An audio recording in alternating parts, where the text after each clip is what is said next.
तो दोस्तों, फिल्म की शुरुआत होती है पुलिस ऑफिसर विल से, जो मार्शल आर्ट्स में ब्लैक बेल्ट है।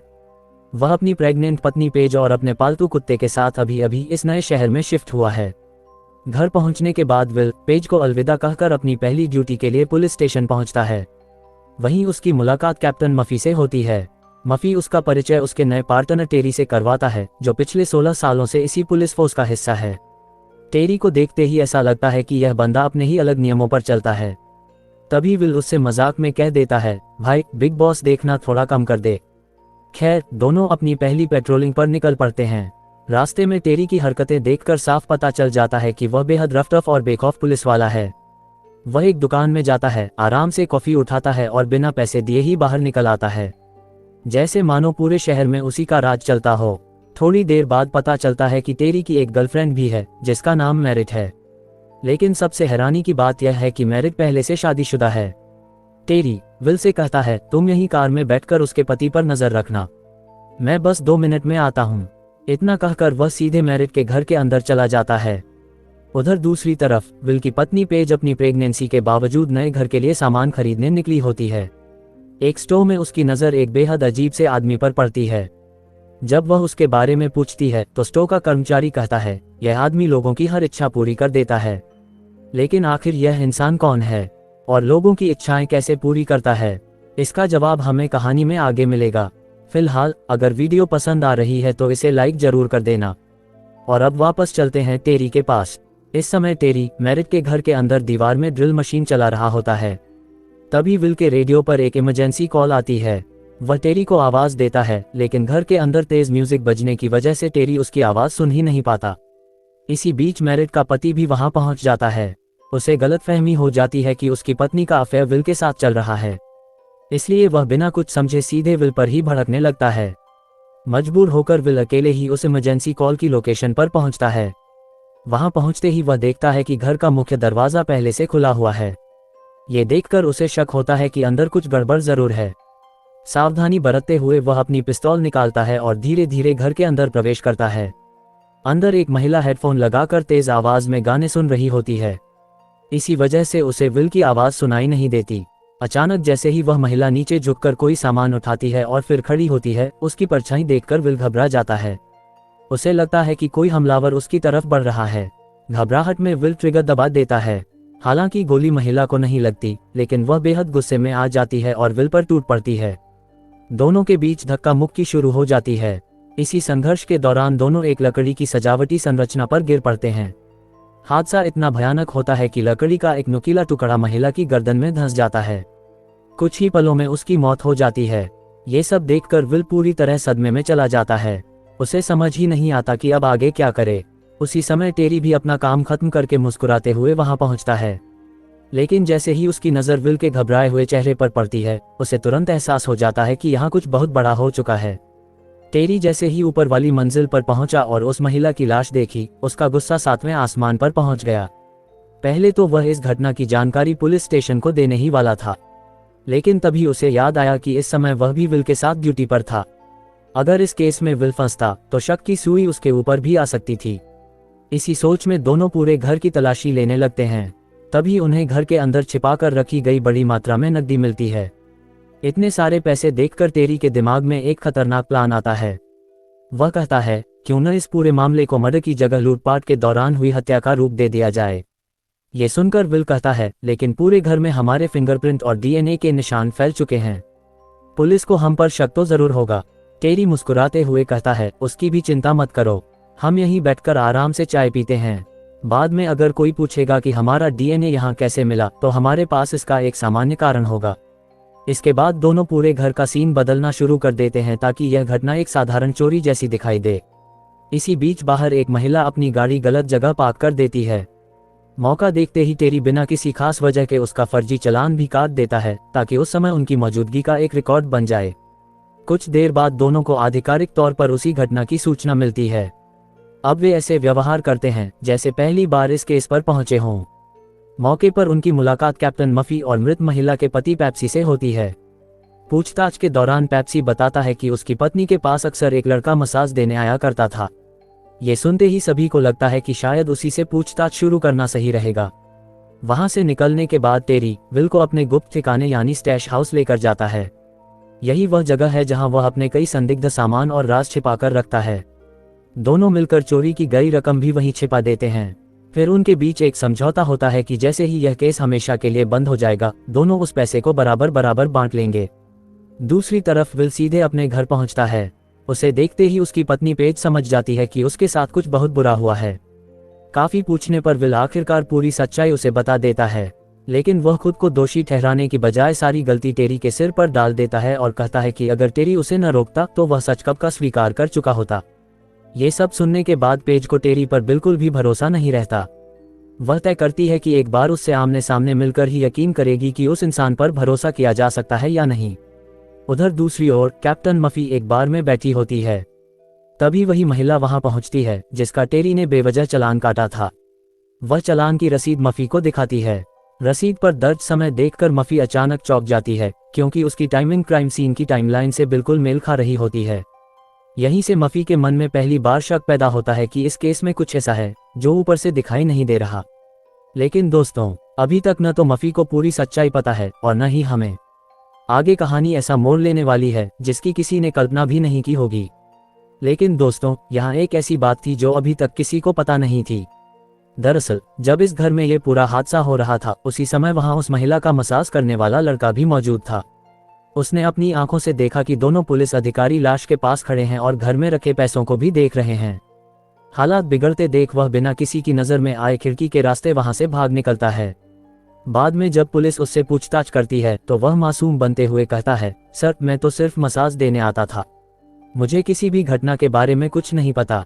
लेकिन दोस्तों, असली बात यह थी कि उस लड़के का मृत महिला के साथ अफेयर चल रहा था, इसलिए वह खुद भी इस मामले में फंसने से बचना चाहता था। फिलहाल पुलिस को उसके खिलाफ कोई ठोस सबूत नहीं मिलता, इसलिए उसे जाने दिया जाता है। उधर विल और टेरी दोनों अपनी सामान्य जिंदगी जीने की कोशिश करते हैं। इसी बीच मृत महिला का पति पेप्सी अपनी पत्नी की लाश की पहचान करने पहुंचता है। लेकिन हैरानी की बात यह थी कि उसे अपनी पत्नी की मौत का उतना दुख नहीं होता जितना होना चाहिए था। उसके चेहरे पर ऐसे भाव थे जैसे उसे इस खबर से कोई खास फर्क ही नहीं पड़ा हो, और इसकी वजह भी जल्द ही सामने आ जाती है। असल में पेप्सी का अपनी ही सेक्रेटरी डेबरा के साथ अफेयर चल रहा था। यानी इस कहानी में लगभग हर कोई न कोई राज छिपाए बैठा था। लेकिन अब सुनिए उस रहस्यमयी आदमी की कहानी जिसे पहले स्टोव में दिखाया गया था। जब वह महिला के घर पहुंचता है तो वहां पहले से उसकी लाश पड़ी होती है। इतना ही नहीं, जिस टोकरी में उसका पैसा रखा था वह भी पूरी तरह खाली मिलती है।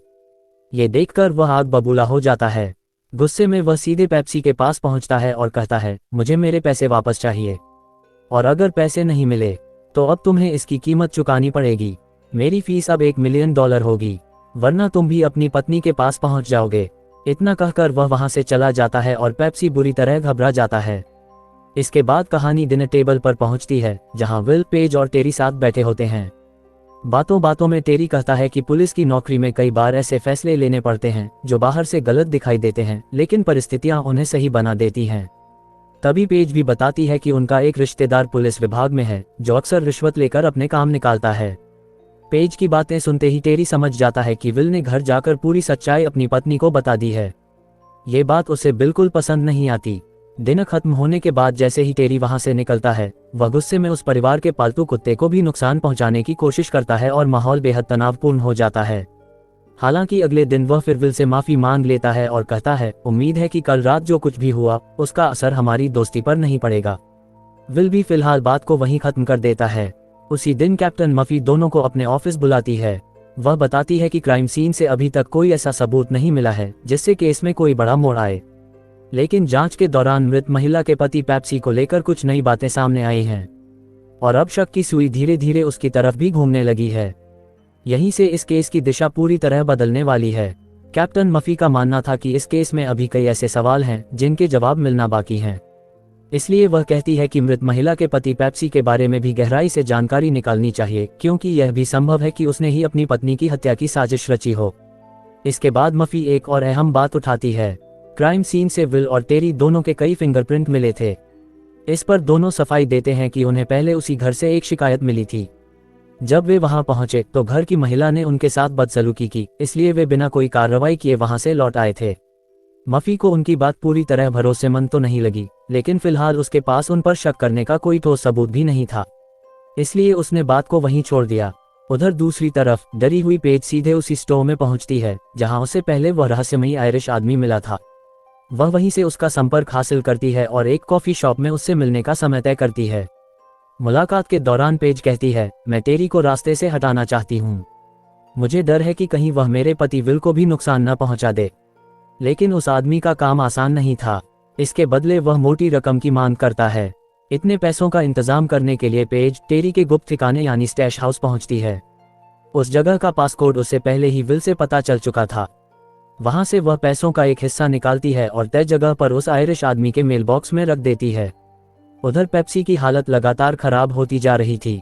उसे डर था कि अगर वह $1 मिलियन का इंतजाम नहीं कर पाया तो वह रहस्यमय आदमी उसे जिंदा नहीं छोड़ेगा। इसी वजह से वह अपना घर, अपनी नाव और दूसरी कीमती चीजें बेचने का फैसला कर लेता है। तभी वहां उसकी सेक्रेटरी डेबरा आती है। वह पेप्सी से कहती है, अगर वह पैसा उस आदमी ने नहीं लिया है तो उसे कोई और ले गया होगा। और सबसे ज्यादा शक उस मसाज करने वाले लड़के पर जाता है। वैसे भी उसका तुम्हारी पत्नी के साथ अफेयर था, हमें उसी से बात करनी चाहिए। इधर दूसरी ओर टेरी का आमना सामना उसी रहस्यमयी आयरिश आदमी से हो जाता है। दोनों के बीच जबरदस्त हाथापाई शुरू हो जाती है। लड़ाई के दौरान टेरी की हालत बुरी तरह खराब हो जाती है और ऐसा लगने लगता है कि अब उसका बचना मुश्किल है। तभी अचानक उसकी प्रेमिका मैरिट वहां पहुंच जाती है। वह आयरिश आदमी पर गोली चला देती है। गोली का असर होते ही टेरी को संभलने का मौका मिल जाता है और वह किसी तरह मुकाबले का पलड़ा अपनी तरफ कर लेता है। इसी बीच उस जगह पर एक साइकिल खड़ी दिखाई देती है, लेकिन जब टेरी थोड़ी देर बाद वापस आता है तो वह साइकिल गायब होती है। बाद में वही साइकिल उसे मसाज करने वाले लड़के के घर के बाहर दिखाई देती है। बस यहीं से टेरी को यकीन हो जाता है कि यह लड़का इस पूरे मामले के बारे में जितना बता रहा है उससे कहीं ज्यादा जानता है। वह तुरंत उसके घर की ओर निकल पड़ता है, लेकिन वहां पहले से ही पेप्सी और डेबरा पहुंच चुके होते हैं। हालात अचानक बेकाबू हो जाते हैं। मसाज करने वाले लड़के की मां बाहर आती है और बिना किसी चेतावनी के पेप्सी पर गोली चला देती है। ये देखकर डेबरा तुरंत उसकी बंदूक छीन लेती है और जवाबी फायरिंग में मसाज करने वाले लड़के और उसकी मां दोनों को मार देती है। ये पूरा खूनी मंजर कुछ दूरी से विल भी देख रहा होता है। उसे राहत महसूस होती है क्योंकि जो लोग उसके और टेरी के राज तक पहुंच सकते थे वे अब इस दुनिया में नहीं रहे। लेकिन उसकी यह राहत ज्यादा देर तक नहीं टिकती। कुछ ही देर बाद टेरी उसे फोन करता है और गुस्से में कहता है, अभी अभी किसी ने मुझे मारने की कोशिश की है और मुझे पूरा शक है कि इसके पीछे तुम्हारा ही हाथ है ताकि तुम सारे पैसे अकेले हड़प सको। ये सुनते ही विल उसे समझाने की कोशिश करता है कि इस हमले से उसका कोई लेना देना नहीं है, लेकिन अब दोनों के बीच भरोसा लगभग खत्म हो चुका था और यहीं से उनकी दोस्ती खुली दुश्मनी में बदलने वाली थी। विल ने टेरी को समझाने की पूरी कोशिश की। वह बार बार कहता रहा कि उसका इस हमले से कोई लेना देना नहीं है और जब वह वहां पहुंचा था तब तक उनकी लगभग सारी परेशानियां खत्म हो चुकी थीं। लेकिन अब टेरी किसी पर भी भरोसा करने की हालत में नहीं था। वह बंदूक की नोक पर विल को अपने स्टैश हाउस ले गया और बोला, चलो खुद कंटेनर खोलकर दिखाओ। उधर कैप्टन मफी को भी एहसास हो गया कि दोनों पुलिस अधिकारी अपने तय सर्विस एरिया से काफी दूर निकल चुके हैं। शक होने पर वह भी उसी लोकेशन की तरफ रवाना हो जाती है।